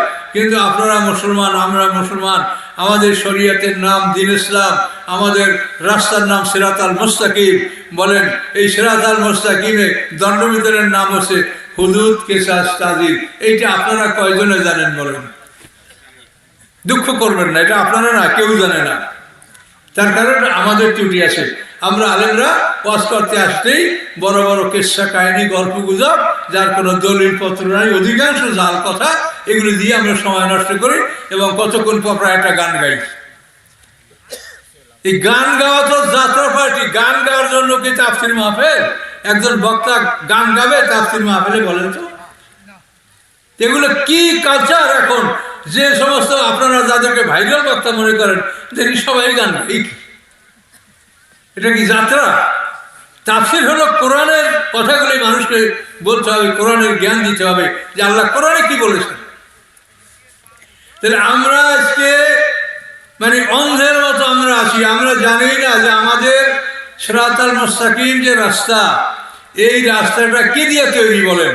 এই যে সূরা ফাতিহায় আমরা দৈনিক 32 বার সূরা ফাতিহাটা পড়ি। কতবার? 32 বার। 17 রাকাত ফরজ নামাজে 17 বার, 15 রাকাত সুন্নাত নামাজে 15 বার। তো 15 আর 17 কত? 32 বার সূরা ফাতিহাটা পড়ি। এটা কেন আল্লাহ এত পড়তে বলেছেন আমাদেরকে বলেন? এটার মধ্যে পুরো কোরআনের, এটাকে বলে উম্মুল কোরআন, কোরআনের মা। কোরআনের সব কথাগুলি এই সূরা ফাতিহার মধ্যে আছে। আপনি যদি অনুসন্ধান করতে পারেন, আপনি যদি জ্ঞান চর্চা করতে পারেন, তো কোরআনের সব কথাগুলি সূরা ফাতিহার মধ্যে পাবেন। তো বিশেষ করে এই যে সিরাত আল মুস্তাকিম, এই সিরাত আল মুস্তাকিম রাস্তাটা এটা তৈরি হয়েছে কোরআন দ্বারা। কোরআনের একটা আয়াত আপনি প্রতিষ্ঠা করবেন, লা ইলাহা ইল্লাল্লাহ মুহাম্মাদুর রাসূলুল্লাহ, এই কলেমা যখন আপনি পাঠ করবেন, তখন সিরাত আল মুস্তাকিম রাস্তার পেভমেন্ট, মানে যেটা একেবারে নিচে যেটা করা হয়, এটাকে কি বলা হয় বাংলায়? পেভমেন্ট বলা হয় ইংরেজিতে। মানে একেবারে মূল ফাউন্ডেশনটা আর কি, রাস্তার একেবারে তলের যেটা ইট বা খোয়া দেওয়া, ওইটা পেভমেন্ট। লা ইলাহা ইল্লাল্লাহ মুহাম্মাদুর রাসূলুল্লাহ, এটা হলো আমাদের শুরু। এরপরে যখন আপনি সালাত কায়েম করবেন, তখন মনে করেন সিরাত আল মুস্তাকিমের 1 কিলোমিটার রাস্তা আপনি কায়েম করলেন। এরপরে যদি সালাতের পর সম কায়েম করেন, আপনি আর 1 কিলোমিটার রাস্তা করলেন। এরপরে হজ, যাকাত, জিহাদ, এই যত বিধান আছে এগুলি আপনি আস্তে আস্তে প্রতিষ্ঠা করবেন। আর সিরাত আল মুস্তাকিম রাস্তা পৃথিবী থেকে জান্নাত পর্যন্ত এই রাস্তাটা তৈরি হবে। সিরাত আল মুস্তাকিম রাস্তাটা তৈরি হওয়ার জন্য মাল ম্যাটেরিয়াল হচ্ছে এই 2 মলাটের মধ্যে। এই মাল দ্বারা সিরাত আল মুস্তাকিম রাস্তাটা তৈরি করতে হয়। কি বুঝতে পারছেন? এই রাস্তাটা তৈরি করার জন্য মূল প্ল্যানদাতা হলেন আল্লাহ তাআলা, এবং এই রাস্তাটা সঠিকভাবে নির্মাণ করার ইঞ্জিনিয়ার হচ্ছেন রাসূল সাল্লাল্লাহু আলাইহি সাল্লাম, এবং এই রাস্তা তৈরি করার লেবার ছিল সাহাবায়ে কেরাম রিদওয়ানুল্লাহ তাআলা আলাইহিম আজমাইন। সকলে জোরে বলুন সুবহানাল্লাহ। কি বলতে পারছেন? সিরাত আল মুস্তাকিমের মাল ম্যাটেরিয়ালস হলো এই কোরআন মাজিদের 2 মলাটের মাঝখানে।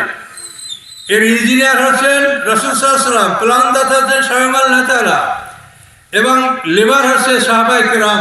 এরা মিলে এই সিরাত আল মুস্তাকিম রাস্তা কায়েম করেছেন।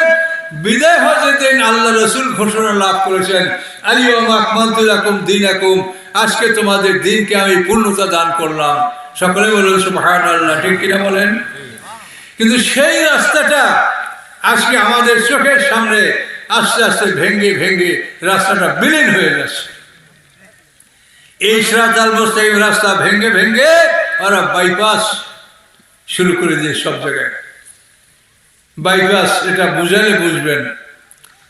আমাকে এক ভাই সতর্ক করছে যে হুজুর আমাদের গ্রামাঞ্চল, তো গ্রামাঞ্চল হইলো আপনারা চাপাই নবাবগঞ্জের মানুষ, তাফসীর শোনা মানুষ, আপনারা যে বুঝবেন না এই আশা আমি করি না। আমি আশা করি যে আপনারা বুঝবেন, আর না বোঝার মতো কথা আমি ইনশাল্লাহ বলবো না, আশা করি। এই যে সিরাতাল মুস্তাকিম রাস্তাটা, এই রাস্তাটা হলো পৃথিবী থেকে জান্নাত পর্যন্ত। আর মাগদুবি আলাইহিম ওয়ালাদ-দাল্লিন যে রাস্তাটা, মাগদুবি আলাইহিম মানে ইহুদি, দাল্লিন খ্রিস্টান, এদের রাস্তাটা হলো পৃথিবী থেকে জাহান্নাম পর্যন্ত। তো দুটা রাস্তা দুদিক, সিরাতাল মুস্তাকিম পৃথিবী থেকে জান্নাত পর্যন্ত, আর মাগদুবি আলাইহিম ওয়ালাদ-দাল্লিন রাস্তাটা হলো পৃথিবী থেকে জাহান্নাম পর্যন্ত। ওই রাস্তাটা শয়তানের ওহী দ্বারা তৈরি। শয়তানের ওহী, আল্লাহর ওহী বাদে যা কিছু পৃথিবীতে আছে এগুলো সবই শয়তানের কথা। একমাত্র আল্লাহর কোরআন, কোরআনের ব্যাখ্যা, কোরআনের ব্যাখ্যায় যে বিশুদ্ধ হাদিসগুলি আছে সেগুলি, এবং এই কোরআন সম্বলিত আরো যা কিছু আছে এগুলির বাইরে যা আছে এগুলি সব মানে শয়তানের ওহী। শয়তানের ওহী সম্বন্ধে আপনি কোরআন পাকে দেখবেন, সূরা আনামের 121 নম্বর আয়াতে আল্লাহ বলেছেন, ওয়াইন্না শায়াতিনা লা ইউহুনা ইলা আউলিয়াইহিম লিউজাদিলুকুম। শয়তানেরা শয়তানের বন্ধুদের কাছে ওহী পাঠায়। আল্লাহ যেরকম তার বন্ধুদের মনোনীত পয়গম্বরদের কাছে ওহী পাঠায়, শয়তান তার বন্ধুদের কাছে ওহী পাঠায়। তো হইল দুই প্রকার, আল্লাহর ওহী এবং শয়তানের ওহী। কি কোরআন থেকে বলছি না বানিয়ে বলছি? কথা বলেন। কোরআন। ওয়াইন্না শায়াতিনা, আমার ওই আলাদা ছোট ছোট বইগুলো কিনবেন। বড় বই যদি না কিনতে পারেন তো ছোট ছোট বইগুলো কিনবেন। এইসব বইতে আমার এগুলোর ব্যাখ্যা খুব সুন্দর করে দেওয়া আছে। সত্য দলের পরিচয় যে বই, এই বইয়ের মধ্যে আপনারা এইসব বিষয় পাবেন। এখন শয়তানের ওহী, আল্লাহর ওহী। এখন আল্লাহর ওহী দ্বারা, আল্লাহর ওহী আপনাদের সামনে আল কোরআন, এই আল্লাহর ওহী দ্বারা সিরাতাল মুস্তাকিম রাস্তা তৈরি করা হয়েছে। আর শয়তানের ওহী দ্বারা সিরাতাদ দাল্লিন, মাগদুবি আলাইহিম ওয়ালাদ-দাল্লিন, দুটো রাস্তা। একটা হলো মাগদুবি আলাইহিম, এটা হলো ইহুদিদের, আর দাল্লিন হলো খ্রিস্টান। এই দুইটা রাস্তার কথা বলা হয়েছে, এর থেকে আমাদেরকে দূরে থাকতে বলা হয়েছে, এই দুইটা রাস্তাকে আমাদেরকে না করতে বলা হয়েছে। এই দুইটা রাস্তা যেন আমরা স্বীকৃতি না দেই। এখন এই দুইটা রাস্তা দুদিকে, কিন্তু আমাদের এই সিরাতাল মুস্তাকিম রাস্তাটা কাফেররা, মুশরিকরা, ইহুদিরা, খ্রিস্টানরা আস্তে আস্তে রাস্তাটা ভেঙে ভেঙে ওরা বাইপাস করে দিচ্ছে। কিভাবে আপনারা বুঝবেন? এই আইনের দিকটা যেটা বলছি সেটা দেখেন।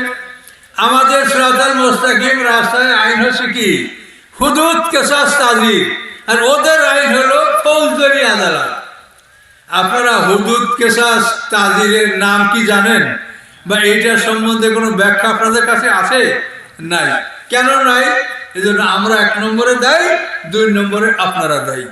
আমরা 1 নম্বরে দায়ী কেন? যেহেতু আমরা আলেম হয়েই আসি। আর আপনারা দায়ী এই জন্য যে আপনারা কেন শিখলেন না, এটা তো বলা হয় না যে শুধু মাওলানা সাহেবরাই শিখবে, আমরা শিখবো না, এটা বলা আছে। এই জন্য আমরাও দায়ী, আপনারাও দায়ী। আমরা শিখেও আপনাদেরকে বলছি না, আর আপনারা শেখেন নাই।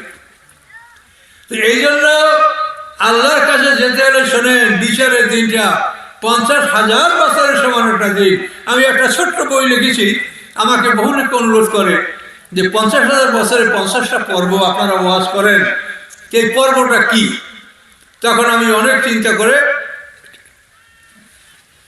এই পর্বটা 50টা পর্বে 50টা আয়াত উল্লেখ করে আমি ছোট্ট একটা বই লিখেছি। আপনাদের জন্য বইটা নিয়ে আসি, আমি কয়েকটা 10টা বই, যে 50,000 বছরের সময় একটা দিন, এই দিনে আমাদেরকে আল্লাহ বিচার করবেন। আপনারা ঘাবড়াবেন না। 50,000 বছর মানে 50 দিন। তার কারণ পরকালের একটা দিন হলো 1000 বছরের সমান। ওয়াইন্না ইয়াওমান ইনদা রাব্বিকা কাআলফি সানাতিন মিম্মা তাউদুন।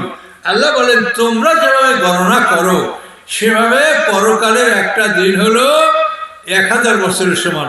তো 50,000 বছরে 50 দিন, তাহলে বিচারের মাঠটা 50 দিনে এটা কমপ্লিট হবে।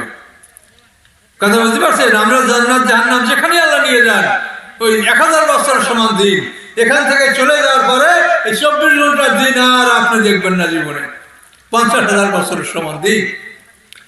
এই দিনে আল্লাহ বিচার করবেন, কিন্তু এই দিনে আমরা এই কোরআন নিয়ে আমাদেরকে প্রশ্ন করা হবে। এই কোরআনে যা বলা আছে এগুলি সম্পর্কে জিজ্ঞাসা করা হবে, এর বাইরে আপনার কোনো প্রশ্ন করা হবে না। প্রত্যেক উম্মতের বিচার করা হবে। সেই উম্মতের প্রতি যে নবী আসছে, সেই নবীর কাছে যে আসমানি কেতাব আছে, এই কেতাব দ্বারাই প্রত্যেক উম্মতের বিচার করা হবে। ও আমাকে একটা কথা কমিটি বলছিলেন, ভুলে গেছি, যে আপনাদের মাঝে একটু চাদর ঘুরাতে বলেছেন। তার কারণ শীতের রাতে তো শেষ পর্যন্ত সব মানুষ থাকে না, একটু কমে যায়। তো এই জন্য আমার তো মনে ছিল না, আপনাদের মাঝে একটু চাদর ঘুরে আসুক। আপনারা আল্লাহর নিয়াতে, আল্লাহর সন্তুষ্টির জন্য আপনারা সবাই মন খুলে দান করবেন।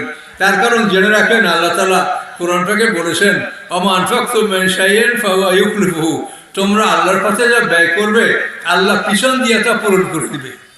কত বড় কথা বলেন, যে আল্লাহ মহাবিশ্বের মহামালিক, সমস্ত সম্পদের যিনি মালিক, তিনি বলছেন তোমরা দান করলে, তোমরা যা ব্যয় করবে আমি পিছন দিয়ে তা পূরণ করে দেব। এই জন্য দানের ক্ষেত্রে আপনি কখনো পিছিয়ে থাকবেন না, আপনি সবসময় দানের ক্ষেত্রে অগ্রসর থাকবেন, অগ্রগামী থাকবেন। আল্লাহ তাআলা আপনাদেরকে বরকত দিবে এবং আপনি যা দান করেছেন, যা ব্যয় করেছেন, সেটা আল্লাহ তাআলা এটা পূরণ করে দেবেন। আমান ফাকতুম মিন শাইইন ফাহুয়া ইউখলিফুহু। আর দান করতে গেলে শয়তান বলে তুই কাল বাজার করবি কি দিয়া, তোর চলবি কি দিয়া, অমুক সমুক। শয়তান আর শয়তান ইয়াদুল ফাকরা, শয়তান বলে তুমি ফকির হয়ে যাওয়া। আর আল্লাহ বলে আল্লাহু ইয়াইদুকুম মাগফিরাতাম মিনহু ওয়া ফাদলা, আল্লাহ বলেন যে দানের কারণে তোমাকে ক্ষমা করে দেওয়া হবে এবং অনুগ্রহ আল্লাহ তাআলা দান করবেন, তোমাকে আরো বাড়ায় দিবেন আল্লাহ। সম্মানিত সুধী, এই যে আইন আল্লাহ তাআলা বলছেন যে আমার আইনগুলি কায়েম করে। এখন আল্লাহর আইন তো কায়েম করেছে, রাসূল সাহাবী এরা মিলে কোরআনকে সম্পূর্ণ প্রতিষ্ঠা করেছে, আল্লাহর আইন প্রতিষ্ঠা করেছে, কিন্তু পরবর্তীতে এটাকে ওরা ভেঙে ফেলতেছে। যেমন দেখেন এই আইনের ক্ষেত্রে হুদুদ, কিসাস, তাজির, সেখানে ওরা নিয়ে আসে ফৌজদারি আদালত। এখন এই দুইটা জিনিস আপনি তুলনা করেন যে আমাদের আইনটাকে ওরা বিলুপ্ত করে ওরা যে আইনটা নিয়ে আসলো, এটা একটা তুলনামূলক আলোচনা আপনাদের কাছে করি। আমাদের শরীয়তের বিধান হলো, কোরআনটাকে আল্লাহ বলছেন যে এটা আমি সূরা মায়দার সম্ভবত 45 নম্বর আয়াতে আমি উল্লেখ করেছিলাম যে আল্লাহ তাআলা বলেছেন যে মানুষের পরিবর্তে মানুষ, চোখের পরিবর্তে চোখ, কানের পরিবর্তে কান, দাঁতের পরিবর্তে, এইভাবে আল্লাহ তাআলা সব কিছু বলেছেন যে প্রত্যেকটা জিনিসের জুরুহা কিসাস, সমস্ত জখমের কিসাস আছে। তো এখন এই যে কিসাস, এখানে কিন্তু আল্লাহ তাআলা শুধু মুসলমানরা বিচার পাবে কথা বলেন নাই, অমুসলিমরাও যদি এভাবে নিহত হয় তো তারাও ইসলামী আইনে বিচার পাবে। ইসলামী আইনে বিচারটা কি? ইসলামী আইনে বিচার হলো যে ব্যক্তি মার্ডার হয়েছে, যে মারা গেছে, নিহত ব্যক্তি, তার ওয়ারিশরা এর বিচার দাবি করবে কাজীর কাছে। তো বিচার দাবি করলে এখন ওয়ারিশরা যদি বলে যদি আমরা খুনের বিচার খুন নিব, আমরা খুনের বিচার খুন, এটা আমরা চাই, তাহলে আদালতের কাজী, ইসলামী আদালতের কাজী ওই আসামিকে হত্যার জন্য আদেশ দিবেন, তাকে হত্যা করা হবে। আর যদি নিহত ব্যক্তির ওয়ারিশরা বলে যে আমরা খুনের বিচার খুন নিব না, আমরা রক্তের মূল্য নিব, দিয়াত, যেটাকে আরবিতে বলা দিয়াত, এই রক্তের মূল্য যদি তারা চায় তাহলে ওই ব্যক্তি, তাকে খুনি আসামিকে হত্যা করা হবে না, তাকে বলা হবে যে তুমি রক্তের মূল্য পরিশোধ করো। রক্তের মূল্য হলো 100 গরু অথবা 100 উট অথবা 2000 বকরি। 100 গরুটা দিতে হলে তার মধ্যে 40টা দিতে হবে গাভীন গরু। আর উটের ক্ষেত্রে এরকম 100 উঠে 40টা গাভীন উট এবং 60টা বড় বড় অন্তত 5 বছর বয়সের উট। এটা হলো খুনের জরিমানা। ইসলামী আদালতে খুনের বিচারে খুন, এবং যদি খুন রহিত হয়, মানে খুন যদি তার নিহত ব্যক্তির ওয়ারিশরা দাবি না করে, তাহলে সে রক্তের বিনিময়ে ব্লাড মানি দিয়াত, এটা সে দিবে। দিয়াত হচ্ছে 100 গরু অথবা 100 উট অথবা 2000 বকরি। এখন এই যে বিষয়টা ইসলামে কিন্তু এটা বলা হয় নাই যে খুনি আসামিকে বিচারে যদি খুন প্রমাণ হয় তো তাকে 20 বছর সাজা দাও। 20 বছর সাজা দিলে কি লাভ? জনগণের টাকা দ্বারা জেলখানায় তাদেরকে খাওয়ানো হবে, মজা করে খাবে আর মস্তানি করবে, সেখানে বসে সে আয় করবে। আর সাধারণ হাজতিদের উপরে জুলুম অত্যাচার করে সে কামাই করবে। এটা জেলে যারা ঢুকছেন তারা এটা জানেন যে এই ঘটনা কি ঘটে। আল্লাহ বলছে যে না, যদি খুনের বদলে খুন হয়তো এটা হতে পারে, তারপর তাকে জেল দেওয়া হবে না, তাকে সময় দেওয়া হবে 3 বছর। 3 বছর সময়ের মধ্যে তুমি 100 জরিমানা এটা পরিশোধ করবে, অথবা 100 গরু যেতে যেটা পাওয়া যায়। এবং এই জরিমানা পরিশোধ করার জন্য তোমার আত্মীয় স্বজন, বন্ধু বান্ধব, আপন পর কে কোথায় আছে সবাইকে ধরে তুমি এই 100 উটের ব্যবস্থা 3 বছরের মধ্যে তোমাকে করতে হবে। কিন্তু ইসলামে তাকে জেল দেওয়ার কথা বলা হয়নি। এখন এই ইসলামের বিচারটা ভালো না এই খ্রিস্টানদের বিচার, যে বাদী বিবাদী, হ্যাঁ, খুন যে হয়েছে তার পক্ষের যারা এরা হলো বাদী আর আসামি পক্ষ বিবাদী। বিবাদীরা যদি দোষী সাব্যস্ত হয় তাদেরকে 20-25 বছর সাজা দাও, কিন্তু বাদীর পক্ষ কিছু পাবে না। বাদীর পক্ষে মামলাটা চালাতে তারও লক্ষ লক্ষ টাকা ব্যয় হবে। তাহলে এখন আল্লাহর আইন আর খ্রিস্টানদের আইন, দেখেন তো বিষয়টা কি, কিভাবে আল্লাহ তাআলা আইন করেছেন মানুষের কল্যাণের জন্য। এবং এই খুনের বিচার এটা এমন একটা কঠিন ব্যাপার, এখানে শরীয়তে অনেক ব্যাখ্যা আছে এগুলি। যে মনে করেন কোনো মহল্লায় যদি একটা মানুষ খুন হয়, খুন হওয়ার পরে কে খুন করেছেন যে আসামিকে ধরা না যায়, তাহলে ইসলামী আদালতের কাজী বিচারক স্বয়ং সেখানে আসবেন। আইসা সেই মহল্লার 50 জন মানে জ্ঞানী মানুষ, 50 জন 1 নম্বর মানুষ তারা ডেকে বের করবেন। তারপরে বলবেন যে আপনি বলেন, এক একজনকে বলবেন যে আপনি বলেন যে এই মানুষটাকে আপনি খুন করেছেন। যদি না করে থাকেন তো বলেন যে আল্লাহর কসম আমি একে মারিনি, কে মেরেছে আমি যা জানি না। এইভাবে 50টা লোকে যদি সাক্ষী দেয় তাহলে ইসলামী আদালতের কাজী রায় দিবেন যে আপনারা এই গ্রামের মানুষ সবাই মিলে, এই মহল্লার মানুষ সবাই মিলে 100টা উট জরিমানা এটা আপনারা জমা করেন, এটা আপনাদেরকে পরিশোধ করতে হবে, এই 100 জরিমানা দিতে হবে। এইভাবে যদি কোনো মহাসড়কে নদীতে কোনো লাশ পাওয়া যায়, যে লাশের হত্যাকারীর কোনো সন্ধান পাওয়া যাচ্ছে না, তখন ইসলামী রাষ্ট্রের গোয়েন্দা বিভাগ যদি হত্যাকারীকে শনাক্ত করতে পারে ভালো, আর যদি না পারে তো রাষ্ট্রীয় কোষাগার থেকে নিহত ব্যক্তির অরিনদেরকে 100 এটা তাদেরকে জরিমানা পরিশোধ করতে হবে। এবং আল্লাহ রসুলের জীবনী আপনারা পড়ে দেখেন যে আল্লাহ রসুলের জীবনী আল্লাহ রসুল এভাবে কাফের মুশরিকদের খুনের জন্য দিয়াত দিয়েছেন। বদরের যুদ্ধে 2 মাস আগে সাহাবীরা আমর হাজরামি নামক একটা লোক হত্যা করেছিল, মক্কার এক মুশরিককে। আল্লাহ রসুল তার দিয়াত তার বাড়িতে পাঠিয়ে দিয়েছেন। বীরে মাওনার যুদ্ধের পরে আমর ইবনে উমাইয়া জুমাইরি নামক একজন সাহাবী, যে এটা বীরে মাওনার যুদ্ধ অত্যন্ত মর্মান্তিক, যেখানে 70 জন সাহাবী যারা শাহাদাত বরণ করেছিলেন। এবং এদের জন্য আল্লাহ রসুল কুনুতে নাজেলা যে দোয়া, এই যে কুনুতে নাজেলা আপনারা পড়েন, এই কুনুতে নাজেলা তো ওই সময় 1 মাস পর্যন্ত আল্লাহ রসুল পড়েছিলেন। সেই বীরে মাওনার যুদ্ধ থেকে ফিরে আসার পরে আমর ইবনে উমাইয়া জুমাইরি 2 জন মুশরিক হত্যা করে ফেলেছিলেন। তিনি বলছেন, ইয়া রাসূলুল্লাহ, আমি সহ্য করতে পারি নাই, আমার সাথী 69 জনকে হত্যা করেছে, আমি এই জন্য এই মুশরিক এদেরকে আমি সহ্য করতে পারিনি, আমি হত্যা করেছি।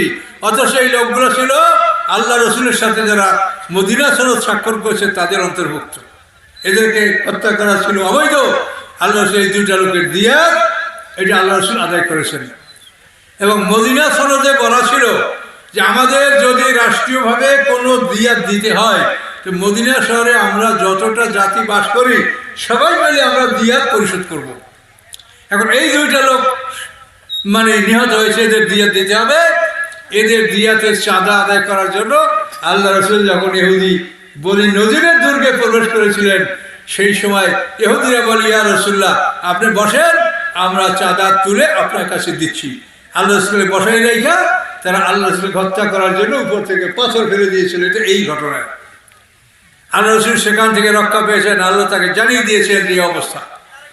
আল্লাহ রসুল সেখান থেকে বের হয়ে পড়েছিলেন, হত্যা করতে পারে নাই, বরং এরপরে আল্লাহ রসুল সেই কাব বিন আশরাফকে হত্যা করার ব্যবস্থা করেছেন। তারপরে ইহুদি বনু নজির মুসলমানরা সেটা দুর্গটাও জয় করেছে, সব কিছু হয়েছে। এটা বিশাল ইতিহাসের ব্যাপার।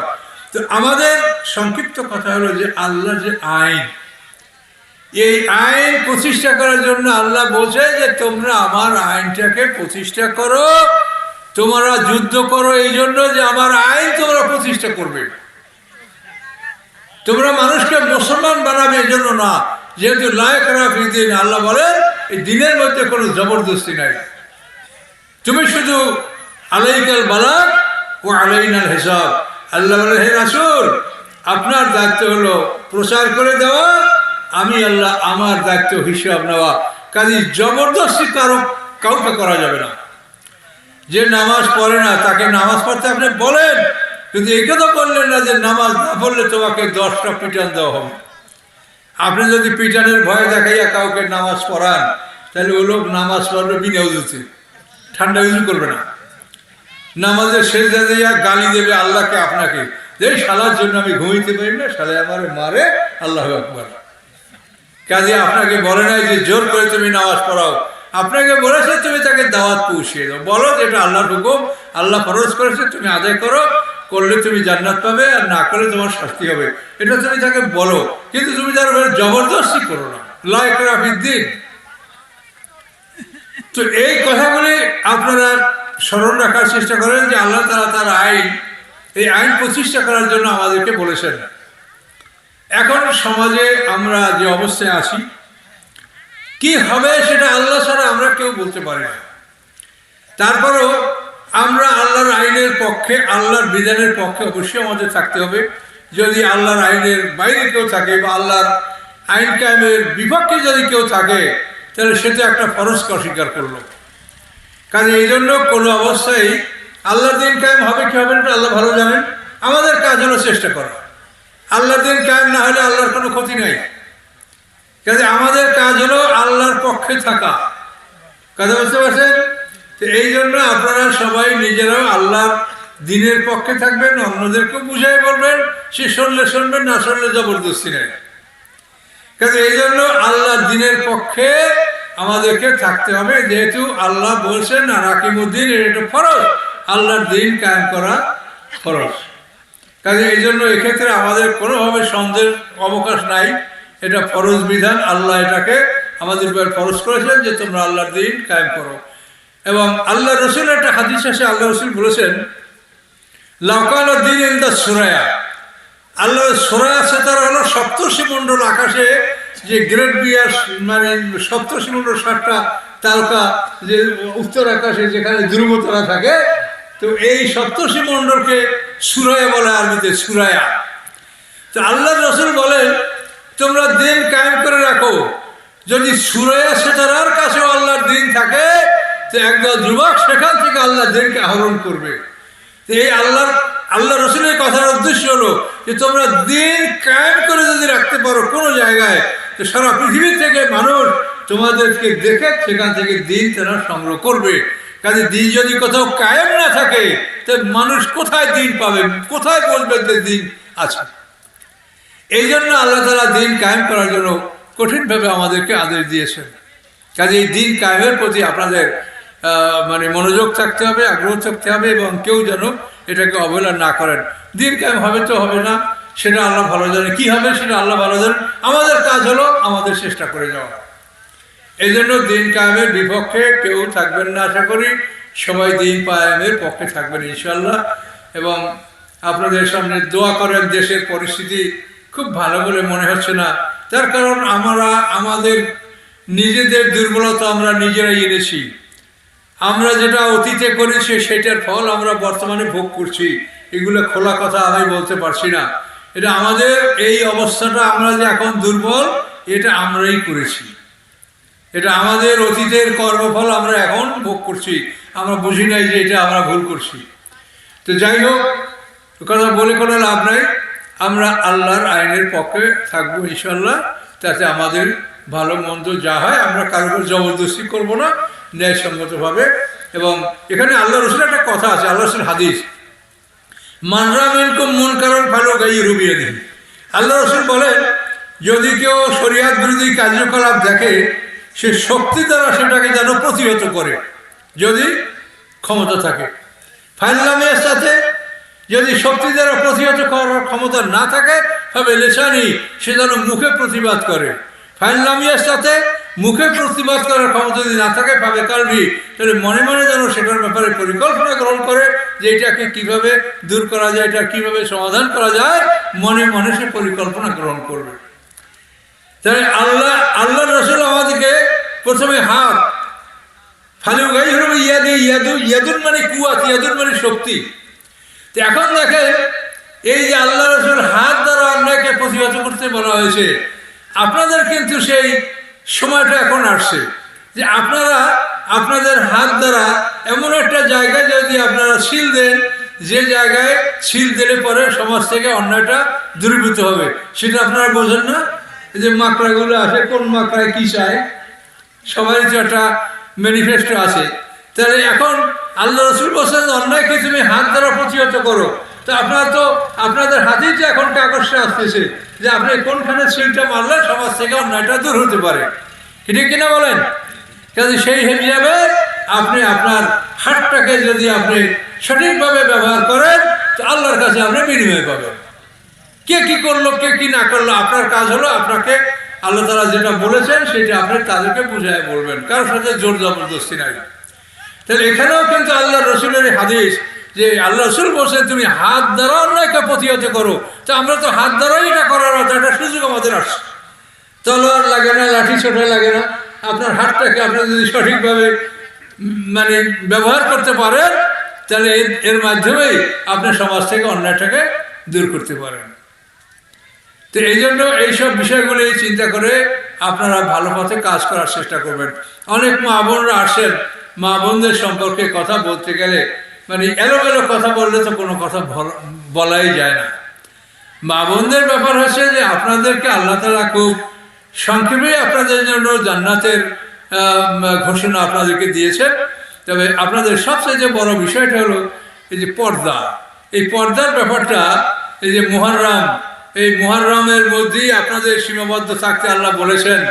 এই বিষয়টার মধ্যে আমাদের মারাত্মক ভুল হচ্ছে। এটা কিন্তু আলেমের মধ্যেও এই পর্দার সিস্টেমটা নাই। মানে মামাতো বোন, খালাতো বোন, তারপর ভাবি, অমুক সমুক, মানে যেগুলো শরীয়তে দেখা দেওয়া যায় যায়, এই পর্দার ব্যাপারটাই নারীদের সবচেয়ে ত্রুটিপূর্ণ।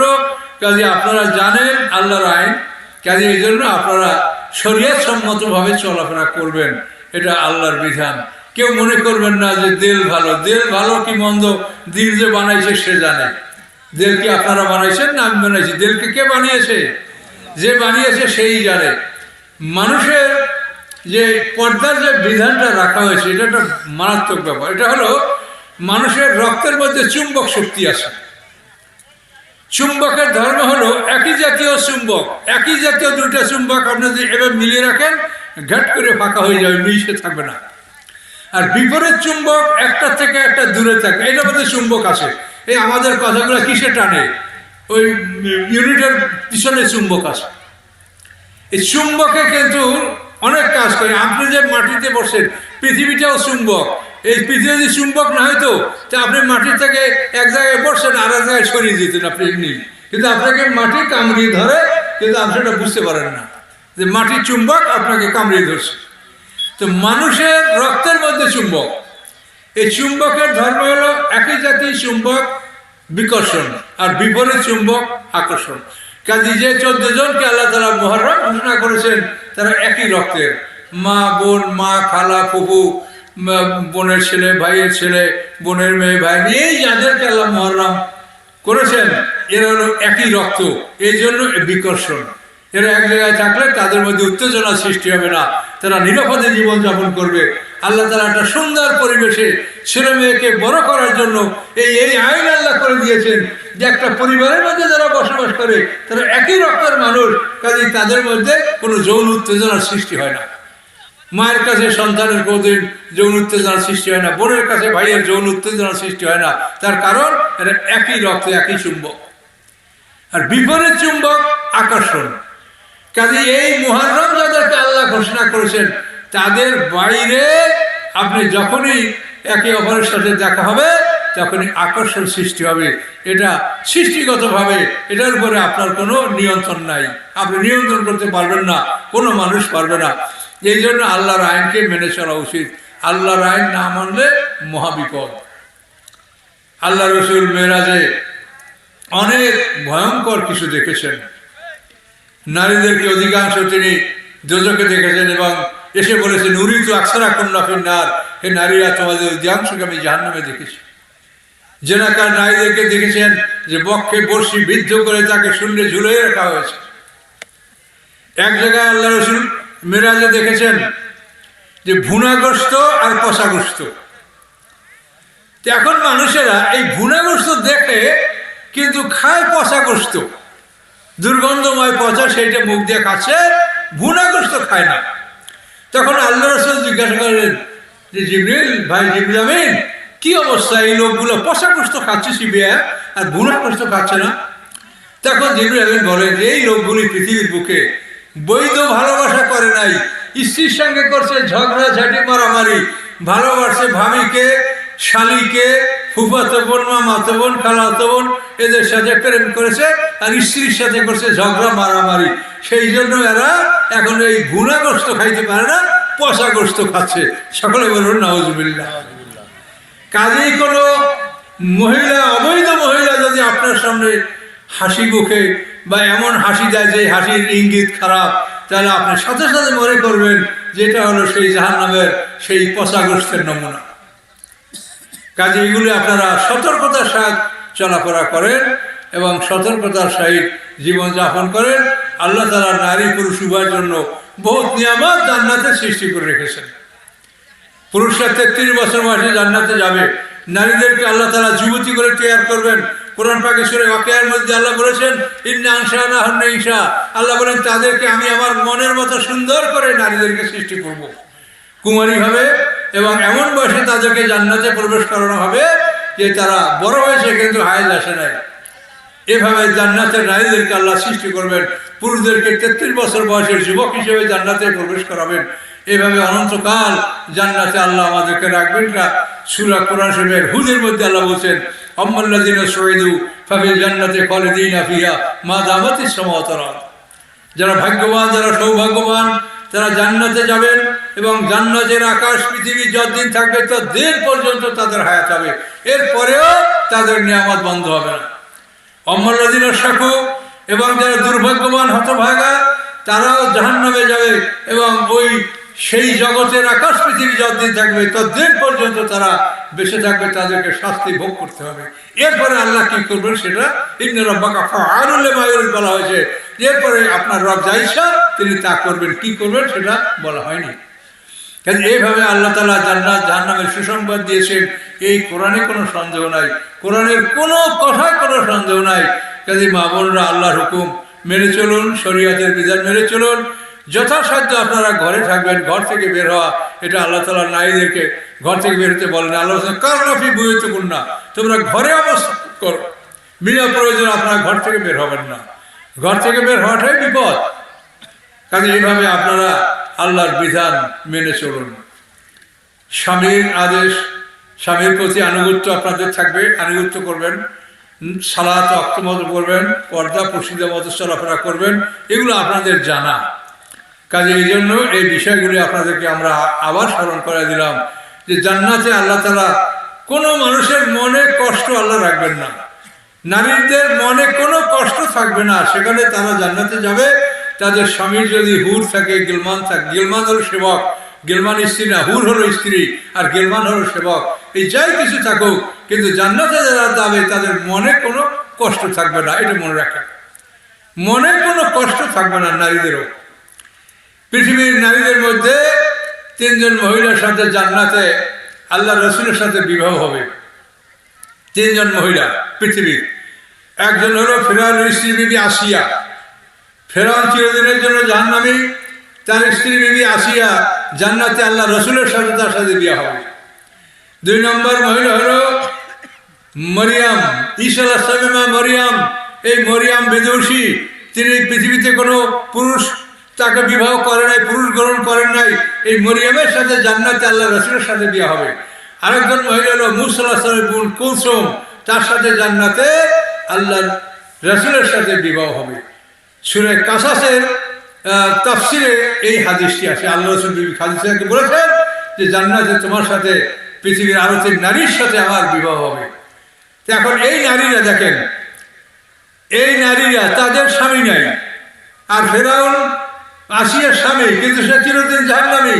কাজে যে সমস্ত মহিলাদের স্বামী যদি জাহান্নামী হয়, ওই সমস্ত মহিলাদেরকে আল্লাহ তাআলা জান্নাতের উত্তম পুরুষদের সাথে তাদেরকে বিবাহ দিয়ে দিবেন। কোন মহিলার একাধিক স্বামী যদি জান্নাতি হয়, ওই মহিলা তার শেষ স্বামীর সাথে জান্নাতে থাকবে। এই সব আইন কানুন আল্লাহ কোরআনে করে দিয়েছেন। এই জন্য আল্লাহ তাআলা রাসূল এর ইন্তেকালের পরে, রাসূল সাল্লাল্লাহু আলাইহি ওয়াসাল্লামের ইন্তেকাল করার পরে বলেছেন যে নবী পত্নীরা যেন অন্য কোনো পুরুষ গ্রহণ না করে, এবং পুরুষদেরকে বলেছে যে তারা তোমাদের মা। তার কারণ রাসূলের পত্নীরা রাসূলের সাথে জান্নাতে থাকবে। কাজেই কোনো মহিলার একাধিক স্বামী যদি জান্নাতি হয়, যেমন উম্মে সালমা রাসূলের স্ত্রী, এর স্বামীও কিন্তু একজন সাহাবী শহীদ হয়ে গেছেন। তার স্ত্রী এখন আল্লাহ রসুল বিয়ে করছেন, এখন 2 স্বামী জান্নাতি, শেষ স্বামীর সাথে জান্নাতে থাকবে।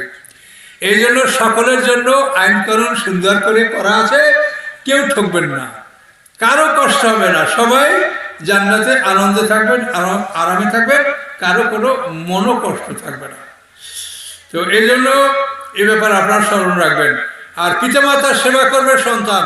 অনেক সময় পরিবারে দেখা যায় যে স্ত্রীর উপরে পিতামাতার সেবার জন্য চাপ সৃষ্টি করা হয়, এটা ঠিক না।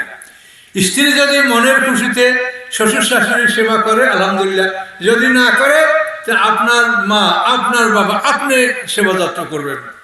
আর আপনি যদি সেবা যত্ন করেন, সেটা দেখে আপনার স্ত্রীও শ্বশুর শাশুড়ির সেবা যত্ন করবে, আমরা আশা করি। কিন্তু তার স্ত্রীদের উপর আপনি চাপ সৃষ্টি করবেন না, এটা আপনার অধিকার নাই। সে আপনার স্ত্রী, স্ত্রীর জন্য যেন আপনি মানে মাকে কষ্ট না দেন, আর মায়ের জন্য যেন আপনার স্ত্রী কষ্ট না পায়। উভয় দিক ব্যালেন্স রক্ষা করে আপনাকে চলতে হবে। এইটা কিন্তু অনেক পরিবারের মধ্যে দেখা যায় উল্টো পাল্টা, যে ওই মা যা বলে এটা বলতে বলতে স্ত্রী শেষ পর্যন্ত ভাত জোটে না স্বামীর বাড়ি। আবার স্ত্রীর কারণে অনেক সময় অনেক মা বাবার ভাত জোটে না ছেলের বাড়ি। এইটা যেন না হয়, ব্যালেন্স রক্ষা করতে হবে। আর মনে রাখতে হবে আল্লাহ তাআলা সন্তানদেরকে বলেছে যে তোমরা পিতামাতার সেবা করো। পুত্রের বউকে বলে নাই, পুত্রবধূকে বলা হয় নাই যে তুমি শ্বশুর শাশুড়ির সেবা করো, বলেছে ছেলে মেয়েদেরকে। পিতা ওয়াবিল ওয়ালিদাইনি ইহসানা, আল্লাহ তা'বুদু ইল্লা ইয়াহু ওয়াবিল ওয়ালিদাইনি ইহসানা, আল্লাহর ইবাদত করো, পিতামাতার সেবা করো। কাজে যেভাবে আল্লাহ বলেছেন সেভাবে আপনারা এই বিষয়গুলি লক্ষ্য করে জীবনযাপন করেন। সামান্য সময় 65 বছর যদি পৃথিবীতে বেঁচে থাকেন, তো পরকালের তুলনায় মাত্র 1.5 ঘন্টা। 100 বছর যদি বাঁচেন, পরকালের তুলনায় মাত্র 3 ঘন্টা। এই 1.5 ঘন্টা 3 ঘন্টা যদি আপনি ধৈর্য ধারণ করতে পারেন, আল্লাহর কোরআন অনুযায়ী চলতে পারেন, তবে হাজার হাজার কোটি বছর আপনি সুখে থাকবেন। কোনো সন্দেহ আছে? নাই। কাজে আপনারা কোরআন অনুযায়ী জীবনযাপন করার চেষ্টা করেন। বাকি জীবন কোরআনের সাথে জীবনটাকে ব্যয় করেন, নিয়াত করেন যে আমি বাকি জীবন আমি কোরআন শিখবো। এই কোরআনের প্রতি কিন্তু অবহেলা চলছে। এই কোরআন থাকবে না, পৃথিবীতে আকাশে উঠে যাবে। আল্লাহর কাছে এই কোরআন গুনগুন করে কাঁদবে। আল্লাহর রহস্যের কাছে আল্লাহ বলবে কে কাঁদছে? কোরআন বলবে যে আমি। কেন? যে পৃথিবীতে মানুষ আমাকে পড়ে কিন্তু বোঝেও না, আমলও করে না। কাজে শুধু কোরআন পড়াও ফরজ। কোরআন না পড়লে তো আপনি নামাজ পড়তে পারবেন না। কোরআনের ফরজ হলো 3টা: কেরাত, তেলাওয়াত, তাফাক্কুর। কোরআনের কেরাত করা মানে বিশুদ্ধভাবে কোরআন শিক্ষা করা ফরজ। তেলাওয়াত অর্থসহ কোরআন পাঠ করা ফরজ। তাফাক্কুর কোরআনের গভীর জ্ঞান অর্জন করা ফরজ। কাজে শুধু যদি আপনি কেরাত শেখেন, তো একটা ফরজ আদায় করলে 2টা ফরজ আপনার বাকি থাকবে। আর শুধু কোরআন পড়লে তাদেরকে আল্লাহ গাধার সাথে তুলনা করেছেন। তাওরাতে যে সূরা জুমার মধ্যে দেখেন, মাসালুল্লাযিনা হুমিলুত তাওরাতা সুম্মা লাম ইয়াহমিলুহা কামাসালিল হিমারি ইয়াহমিলু আসফারা। তাওরাতের দায়িত্ব যাদেরকে দেওয়া হয়েছে অথবা তাওরাতের সঠিক দায়িত্ব তারা পালন করে নাই, তাদের বিধান হলো যেমন গাধার পিঠে কাগজের বোঝা।